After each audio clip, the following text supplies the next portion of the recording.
अगर आप हमारे चैनल पर नए हैं तो हमारे चैनल को सब्सक्राइब करें और नीचे दिए गए बेल आइकन को ज़रूर दबाएं ताकि आपको हमारी वीडियो जल्दी से जल्दी प्राप्त हो सके। आपके लाइक, शेयर और कमेंट हमारा उत्साहवर्धन करते हैं।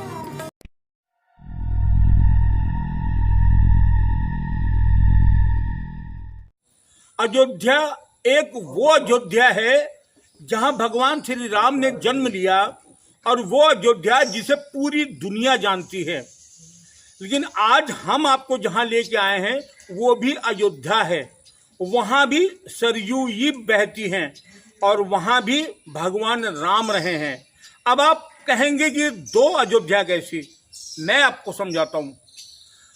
भगवान श्री राम लंका पर विजय प्राप्त करने के बाद जब वापस अयोध्या आए, उसके बाद कुलगुरु वशिष्ठ ने उन्हें सलाह दी कि अब आप एक अश्वमेध यज्ञ करें। और उस अश्वमेध यज्ञ करने के लिए का स्थान तय किया गया था नैमिषारण्य। इसी नैमिषारण्य में भगवान श्री राम ने अश्वमेध यज्ञ किया था। यहीं पर वाल्मीकि जी के साथ लौकुश आए थे और 7 दिनों तक भगवान श्री राम को राम कथा सुनाई थी। और इसी जगह माता सीता वाल्मीकि के साथ आई और यहीं धरती में समा गई थी। और अयोध्या में जब भगवान श्री राम नैमिषारण्य में अश्वमेध यज्ञ करने आए थे तो नैमिषारण्य के इसी स्थान पर भगवान श्री राम रुके ही थे। यहीं पर राम, लक्ष्मण, हनुमान, वशिष्ठ, विश्वामित्र, सारा मंत्रिमंडल उनका जिस स्थान पर रुका था वो यही पावन भूमि अयोध्या है जो नैमिषारण्य में है। आज हम आपको नैमिषारण्य की अयोध्या के दर्शन कराते हैं। ये है भगवान श्री राम की दूसरी अयोध्या। जी हाँ, नैमिषारण्य में मौजूद है भगवान श्री राम की ये अयोध्या। कहते हैं कि लंका पर विजय प्राप्त करने के बाद भगवान श्री राम जब वापस अयोध्या आए थे, उसके बाद कुलगुरु वशिष्ठ की सलाह पर वे अश्वमेध यज्ञ करने के लिए इसी नैमिषारण्य में आए थे। और एक लंबे समय तक इसी स्थान पर प्रभु श्री राम रुके थे। जिस स्थान पर प्रभु श्री राम रुके थे उसी स्थान पर यह अयोध्या निर्मित है। शत्रुघ्न नैमिषारण्य तीर्थ है। यहीं पे श्री राम भगवान आके रुके हुए थे इसी स्थान पे और यहीं पे अश्वमेध यज्ञ किया था। तो इसका नाम पड़ा अयोध्या धाम। और इसके पीछे आप दर्शन जो कर रहे हैं सरजू नदी का, ये सरजू नदी यहाँ पे बह रही आज गंगा गोमती नैमिषारण्य में।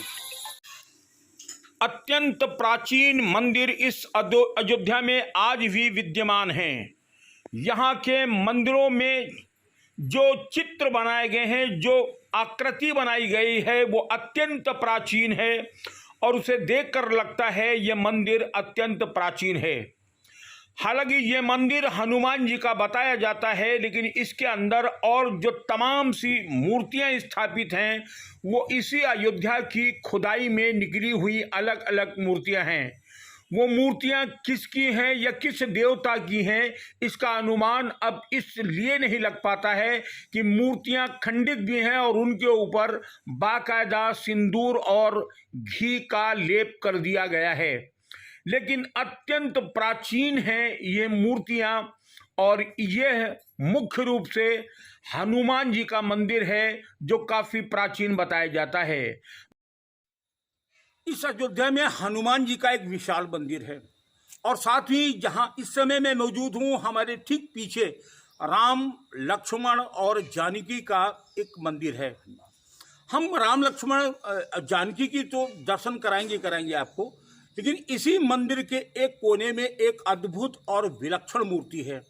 मूर्ति कितनी हजारों साल पुरानी है कोई नहीं जानता। हालांकि वो किसकी मूर्ति है ये लोग भी अनुमान नहीं लगा पा रहे हैं, लेकिन यहाँ उन्हें कामेश्वरी के रूप में पूजा जाता है।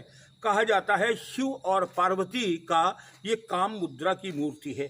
ये मूर्ति अद्भुत विलक्षण है और अद्भुत प्राचीन है। हम आपको दिखाते हैं कामेश्वर की मूर्ति। यह मूर्ति अत्यंत प्राचीन है और इसी अयोध्या की खुदाई में निकली थी। हालांकि नैमिषारण्य के लोग इसे कामेश्वरी के रूप में मानते हैं, लेकिन कुछ लोग इन्हें यक्ष यक्षिणी की मूर्ति भी मानते हैं। लेकिन अत्यंत प्राचीन शैली की ये मूर्ति हैं और ये हैं अयोध्या में विद्यमान भगवान श्री राम, लक्ष्मण और जानकी। यह पूरा प्राचीन मंदिर है। यहाँ हनुमान जी की भी एक प्रतिमा यहाँ स्थापित की गई है। राम, लक्ष्मण और जानकी का यह मंदिर अत्यंत प्राचीन बताया गया है। कुल मिलाकर के इस अयोध्या में प्रभु श्री राम की स्मृति आज भी रसी और बसी है।